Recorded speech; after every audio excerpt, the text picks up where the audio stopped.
그때가 언제인지 또 어느 곳에서 나왔는지를 우리에게 가르쳐 주고 있는데요. 여러분 1절과 2절에 보면 그때가 어느 때이냐? 가이사 아구스도가 로마의 황제로 있을 때입니다. 또 그리고 이 예수님이 나신 가나안 땅 이쪽은 수리아라고 하는 사람이 로마에서 총독으로 파송이 되어서 다스리던 때입니다. 자, 그런데 이때에 갑자기 로마 황제가 이 수리아 지역에 호적을 신고하라고 명을 내렸습니다. 이건 뭐냐면 오늘날로 말하면 인구조사를 하는 건데요. 여러분 로마 시대에 이 인구조사라는 것을 하기 시작을 했어요.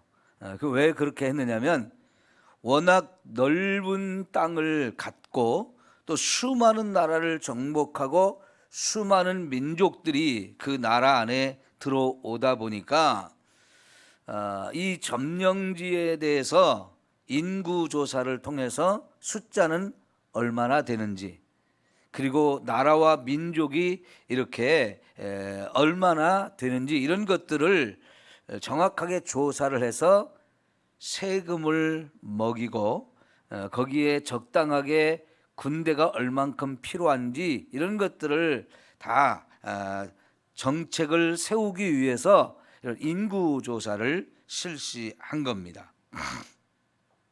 그런데 여러분 이 인구조사 때문에 저 갈릴리 북쪽이라고 하는 나사렛이라고 하는 이 북쪽 지역에 살고 있던 요셉과 마리아가 남쪽인 유다 지방, 그것도 베들레헴이라고 하는 곳까지 그 만삭의 몸을 이끌고 가서 호적 신고를 하게 됩니다.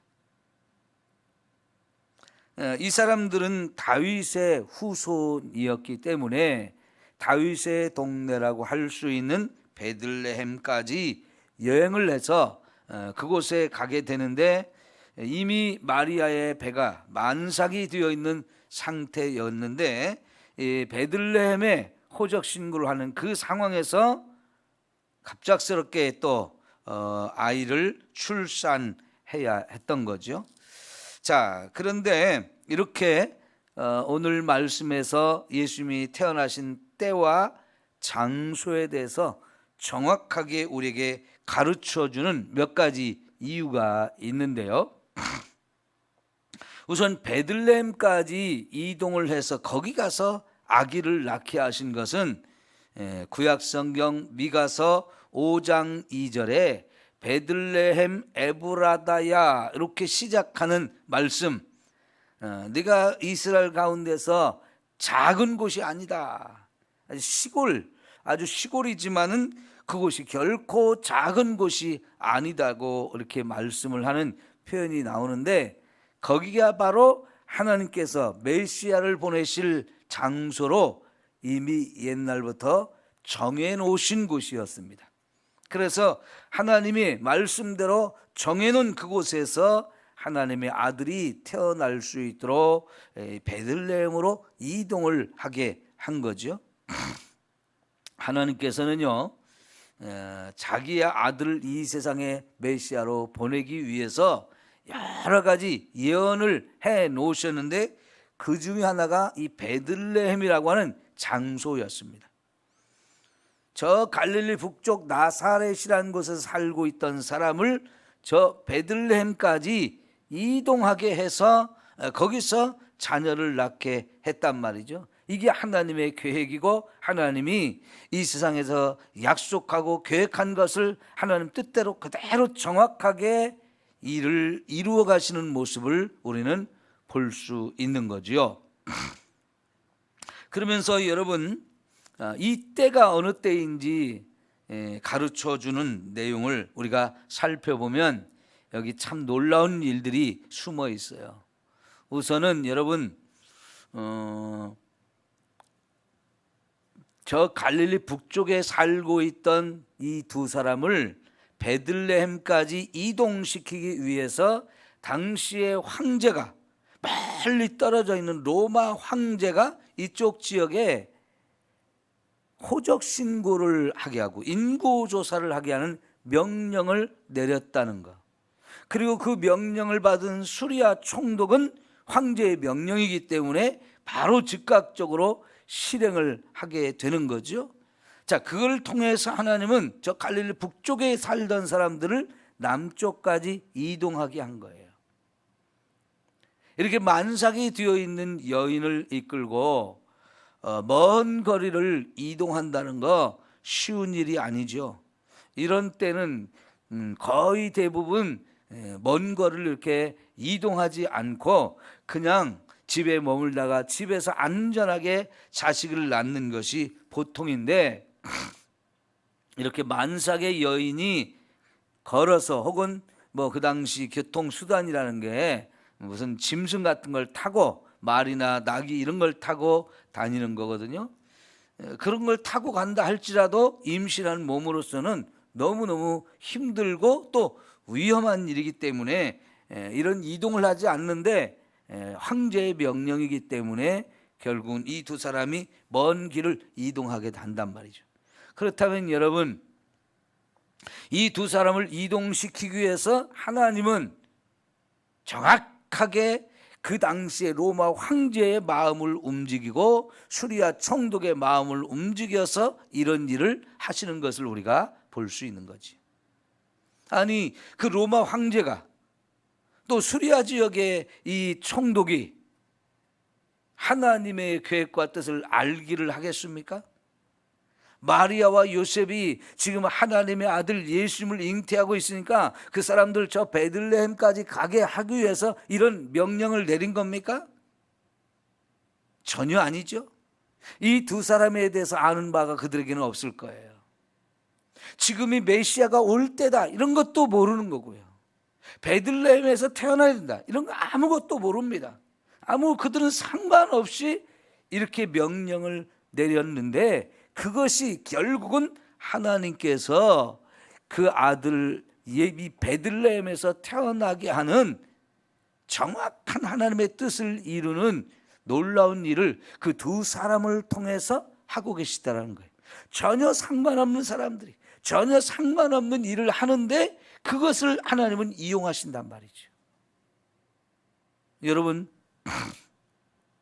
온 세상 우주 만물을 하나님이 지금 다 운행하시고 통치하시는 분이에요. 마태복음에 보면 저 동방에서 별을 늘 연구하던 이 사람들이 이상하게 새로운 별이 하나 나타났고 그 별이 움직이는 걸 보면서 이거는 뭔가 놀라운 일이 있는 거다. 그 일이 왜 이러는지 한번 확인해 보자 해서 그 먼 길을 걸어서 이렇게 베들레헴까지 오게 하실 때에 하나님은 그 동방에서부터 이 사람들을 데려오기 위해서 별을 움직이셨단 말이죠. 밝게 빛나게 하고 그 별이 이상하게 이동을 하게 했단 말이죠. 여러분, 저 하늘의 별들도요 그냥 떠 있는 게 아닙니다. 자기들의 자리가 있어요. 지구가 이렇게 하루에 한 바퀴씩 스스로 도는 것과 더불어서 태양을 중심으로 이렇게 또 먼 이렇게 거리를 이동하면서 돌잖아요. 근데 지구만 그런 게 아니고 이 우주에 떠 있는 수많은 별들이 자기 자리가 있지만 그 자리에서 그들도 다 이렇게 돌아요. 계속 이동을 합니다. 근데 그런 이동과 상관없이 평소에 전혀 볼 수 없었던 새로운 별이 나타나고 그 별이 또 계속 이상하게 움직이는데 저 동방에서부터 예루살렘 그리고 베들레헴까지 이 박사들을 이동시키기 위해서 그런 별의 움직임이 있었는데, 그런 별 하나도 하나님은 다 이렇게 직접 운행하셔서 이 동방에 있는 박사들의 길을 인도하고 그들을 이 베들레헴까지 오게 했단 말이죠. 여러분, 세상에 아무리 권세가 있고 아무리 놀라운 능력을 갖고 최고의 힘과 막강한 힘을 가진 사람이라 할지라도 그 마음의 생각을 하나님이 주관하시는 거지요.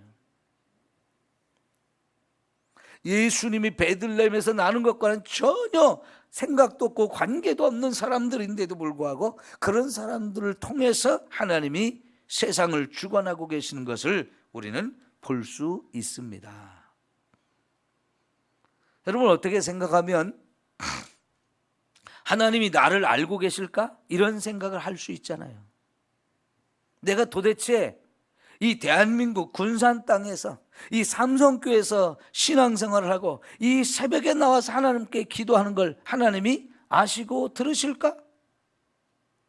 생각해 보면 그럴 수 없을 것 같아요.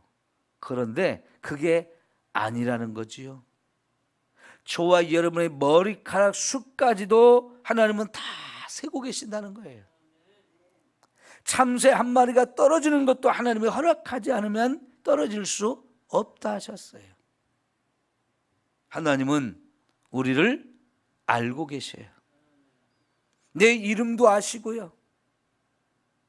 오늘 저와 여러분이 잠을 자다가 이 새벽에 깨어서 하나님 앞에 나와 예비하고 우리가 속으로 아무도 들리지 않게 기도를 해도 내 마음과 내 생각까지도 다 헤아리시는 그런 하나님이신 것을 우리는 믿습니다. 그렇기 때문에 우리가 이 새벽에 하나님의 전에 나와 예배하고 기도하는 거잖아요. 하나님은 우리를 정확하게 아셔요. 나의 형편도 아시고 내가 마음속으로 생각하는 것도 다 헤아려 주시는 너무나 좋으신 우리 하나님. 저와 여러분을 통해서 지금도 하나님은 일하고 계시고요. 이 땅에서 아무리 큰 일도 결국은 사람을 통해서 하나님이 하시거든요. 근데 내가 그런 하나님의 통로가 되어질 수 있어요. 여러분, 하나님께서 저 갈대아 우르에서 우상 장사를 하고 있던 데라라고 하는 사람의 아들 아브라함을 하나님이 선택하시고 너의 본토 친척 아버지 집을 떠나서 이제 내가 너에게 가라고 하는 땅으로 가라. 내가 거기서 너를 번성하게 할 것이고 너로 하여금 천하 만민이 복을 받게 할 거다. 이런 말씀을 주셨거든요. 이 세상의 모든 사람들의 복을 주기 위해서 하나님은 저 갈대아 우르에서 살고 있었던 아브라함을 선택하시고 불러내셨어요. 어떻게 생각하세요? 이 세상 모든 모든 사람에게 복을 주는데 그 아브라함 한 사람을 선택해서 그를 통해서 모든 사람이 복을 받게 한다? 상상이 안 가는 일인데요. 그게 하나님이 하시는 일이십니다.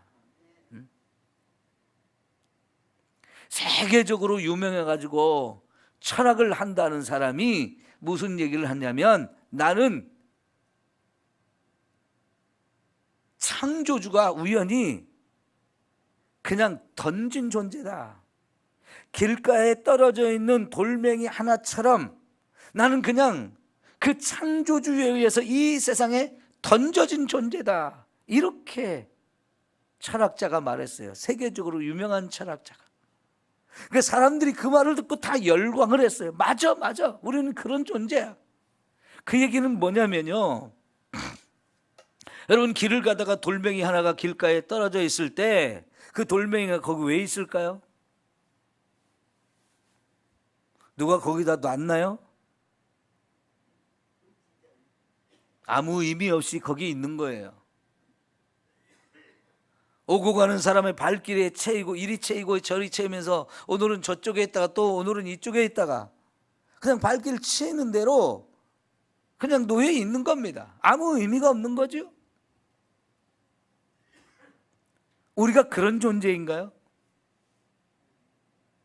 그렇지 않습니다. 하나님은요, 우연히 저와 여러분을 심심해서 그냥 아무 의미 없이 이쪽으로 툭 던져가지고 우리가 이 군산 땅에서 사는 게 아니에요.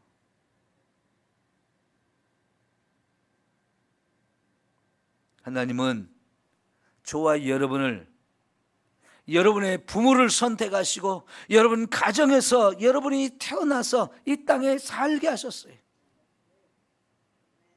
저도 예전에는 우리 아버지가 별로 마음에 안 들어서 이웃집 아저씨가 더 좋아 보이고 이웃집 아줌마가 우리 엄마보다 더 좋아 보이는 그런 때가 있었어요. 왜 나는 왜 이런 집에 태어났을까?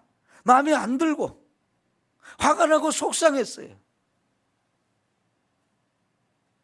하나님이 나를 우리 가정에 선물로 보내셨다는 것을 깨닫지 못하니까 그런 어리석은 생각을 하고 살았던 거지요. 여러분, 그 생각이 우리를 불행하게 합니까? 행복하게 합니까? 그런 생각은요, 우리를 참 불행하게 만들어요. 난 참 재수도 없게 그런 집에서 태어났지. 왜 그런 부모를 만나서 이렇게 힘들게 사는 거지?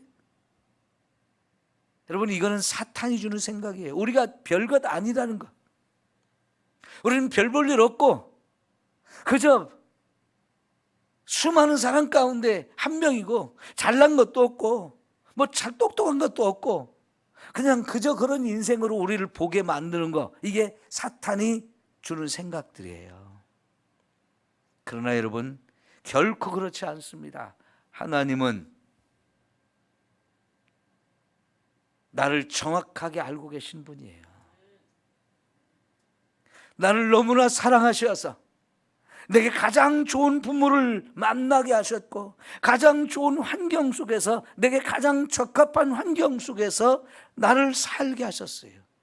그것이 오늘날 나를 만든 거예요.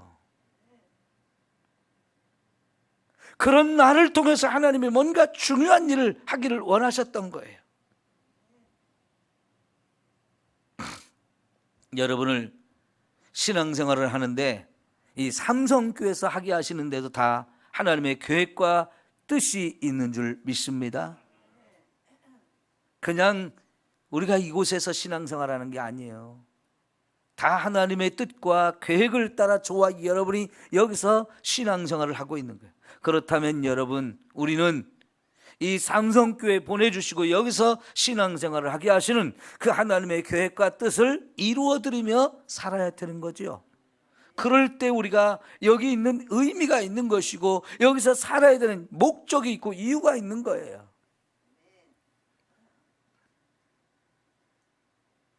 저 경기도 고양시에서 목회하고 있던 저를 하나님이 이곳으로 인도하실 때 분명히 하나님의 계획이 있고 뜻이 있어 온 거지, 제가 여기 좋은 교회니까 나 여기 가서 목회해야지 그렇게 해서 왔을까요? 저는 전적으로 이것이 하나님께서 인도하신 것이라는 것을 확신하고 여기에 왔어요.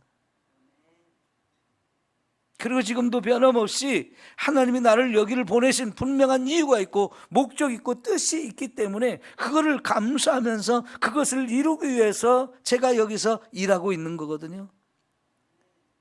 하나님이 아무 의미 없이 그냥 던져버린 존재가 아니고요, 분명한 목적을 가지고 분명한 나를 통해서 일하고자 하는 그 뜻을 가지고 저와 여러분을 이곳에 살게 하시고 이곳에서 신앙생활 하게 하시는 거예요. 그 계획과 그 뜻을 이루어드리는 삶이 되어야 하는 거지요. 이 생각이 우리를 행복하게 하는 거거든요.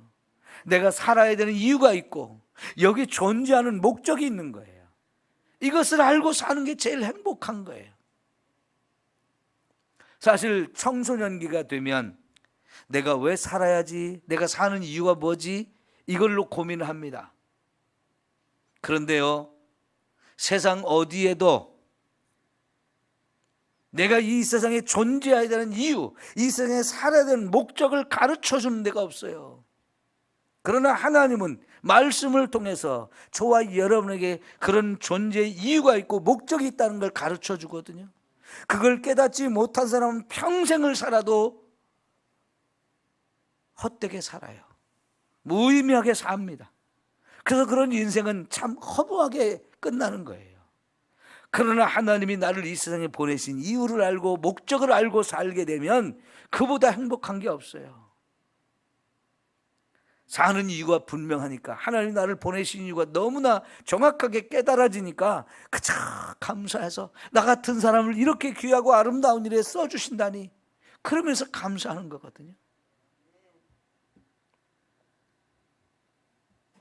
연말이 되면 내년도에 교회 목회 계획을 세우면서 어떤 사람은 교회에서 무슨 일을 했으면 좋겠다, 무슨 일을 했으면 좋겠다, 이런 계획을 가지고 전화를 하면서 집사님, 권사님 이런 일 좀 하시면 어떨까요? 이렇게 하면 나는 못한다고 뭐 이런 사람이 있는가 하면, 목사님 저 같은 사람한테 어떻게 그런 일을 시켜주셔요? 감사함으로 제가 해보겠습니다, 이런 사람이 있어요. 어떤 사람이 아름다운 거예요? 하나님의 뜻을 믿음으로 받아들이는 거. 마리아가 그랬잖아요. 난 정말 계집종에 불과한데 어떻게 나를 이렇게 선택하시고 찾아오셔서 나에게 하나님의 아들을 이 땅에 보내는데 내 몸을 통해서 또 내가 그분을 양육할 수 있는 이 엄청난 은혜를 내게 주시냐고 하면서 주의 계집종이오니 말씀대로 하옵소서 믿음으로 받아들였단 말이죠. 그래서 여러분, 세상에서 가장 놀라운 은혜를 받은 여인이 되지 않았어요? 은혜를 받은 자요. 그렇지. 이게 놀라운 하나님의 은혜죠. 저와 여러분이 그렇게 하나님의 은혜를 받은 자가 되어지기를 축원합니다. 내게 은혜를 베풀 때에 그 은혜를 믿음으로 받아들인 사람, 그 사람이 은혜를 받은 자가 되는 거죠. 여러분, 얼마 전에 제가 다니엘서 말씀을 드렸잖아요. 느부갓네살 왕이 큰 신상을 보았잖아요. 근데 그 신상에 예수님이 태어나던 시대가 로마 시대예요. 로마. 그것도 여기 가이사 아구스도라고, 가이사는 로마의 황제를 뜻하는 그런 사람인데요. 로마에 많은 임금들이 있었지만 그 중에서도 황제란 말을 처음 듣게 된 사람이에요. 자기 스스로 황제라고, 내가 황제다 이렇게 불러달라고 한 게 아니고요. 너무나 훌륭한 왕이었기 때문에, 최고의 사람이었기 때문에 로마의 그 최고 정치 지도자들이 모여가지고 원로원이라는 곳에서 모여가지고 회의를 해서 우리 지금 왕을 황제라고 부르자. 처음으로 황제란 칭호를 붙여준 사람이에요. 그러니까 로마의 그 나라 역사상 어쩌면 가장 훌륭한 왕, 그리고 가장 어마어마한 힘을 가졌던 왕이 다스리던 시대인데, 그 시대에 하나님이 이 나라를 완전히 뒤집어 엎을, 세계 역사 전체를 뒤집어 엎어버릴 하나님의 아들을 이때 베들레헴에서 태어나게 하셨어요. 그 신상의, 느부갓네살 왕이 본 신상의, 본 환상의 내용에 그 신상이 한순간에 다 깨트려지고 가루가 되잖아요. 왜 그렇습니까? 하늘에서 날라온 돌이 발을 치니까 그냥 와르르 무너지면서 다 깨져버린 거거든요.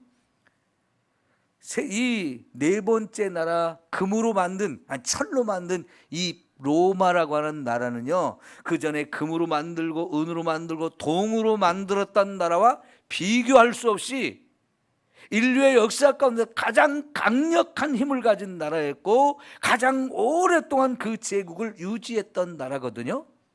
근데 그런 나라도 그냥 돌 한 방에 그냥 다 무너지고 깨진 거거든요.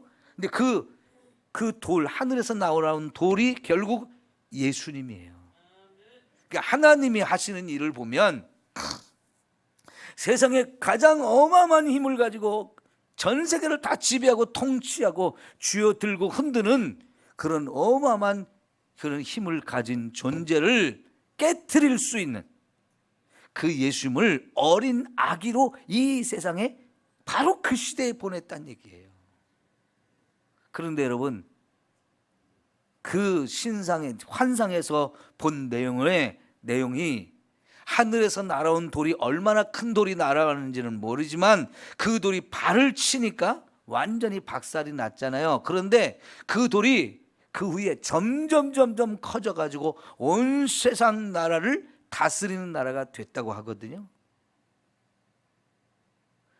오늘 예수님이 인류를 구원하기 위해서 오실 때에 사람의 아들로, 그것도 사람의 몸에서 10달을 크다가 한 아기로 태어나셨다는 게 이 얼마나 놀라운 일이에요. 잠언서에서 내 시작은 미약하였지만 내 나중은 창대하리라는 그 말씀이 나오는데요. 여러분, 이게 예수님을 두고 한 말은 아니지만 예수님에게 너무나 정확하게 들어맞는 말이에요. 온 세상을 구원하시는 분이 이런 조그마한 어린아이로 태어났다는 게 참 놀랍잖아요. 시작은 이렇게 미약했어요. 그런데 그분이 온 세상의 주인이 되시고 온 세상 나라를 다스리는 왕이 되신다는 거예요. 그래서 우리를 구원하시고 우리에게 최고의 행복과 최고의 은혜를 주시는 분, 이분이 바로 예수님이고요. 이 예수님의 복음이 300년 후에 결국은 로마라고 하는 나라를 다 예수님을 믿는 나라로 만들었어요. 빌립보서 2장에 우리에게 예수님의 마음을 본받으라고 하시면서 그분이 본래 하늘에 하나님과 함께 계시던 하나님의 본체이시지만 자기를 낮추고 또 비우셔서 사람의 아들로 태어나시되 가장 낮은 곳에서 가장 작은 자로 나셨는데, 그분이 십자가에 죽으시고 부활하심으로 인해서 온 세상의 구주가 되셨을 때 하늘에 있는 것이나 땅에 있는 것이나 땅 아래에 있는 것이 다 그 앞에 무릎을 꿇고 예수가 주라고, 온 세상의 주인이라고 고백하게 만든다고 하셨잖아요. 여러분, 그분이 바로 지금 이렇게 태어나신 예수님이란 말이죠. 너무나 보잘것없고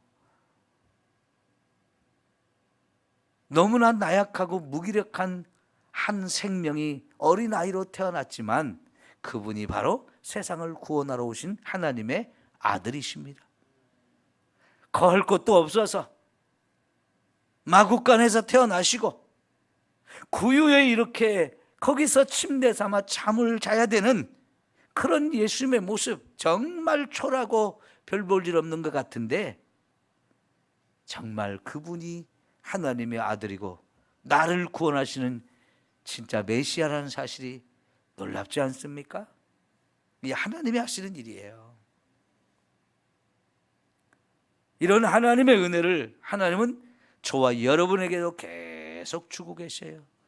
나를 통해서 이루실 일들이 얼마나 많은지, 그런 하나님의 은혜에 감사하며 나 같은 죄인도 불러서 구원도 해주시고 천국 가게 하시고 영원한 생명을 주시고 또 나를 통해서 지금도 이 땅에서 하나님의 귀한 일들을 이루어 가신다는 거 생각하면서 정말 감사하며 삽시다. 여러분이 하나님 앞에 드리는 헌금이 별 볼 일 없는 작은 것이라 할지라도 그게 결코 작은 것이 아니고 그것이 하나님의 손에 들려지면 5,000명을 먹이고도 남는 이런 역사가 일어난단 말이죠. 예? 보리떡 5개의 물고기 2마리를 가지고 그 5,000명을 먹이고도 남는 놀라운 역사가 있어요. 그게 하나님이 하시는 일이란 말이죠. 저 냇가에 있는 물맷돌 하나도 다윗의 손에 들게 하시고 그것을 통해서 골리앗이라는 이 거인을 한 방에 때려 눕히면서 전세를 완전히 뒤집어 엎는 이런 놀라운 일을 이루시는 분이 하나님이시란 말이죠. 기도합시다. 하나님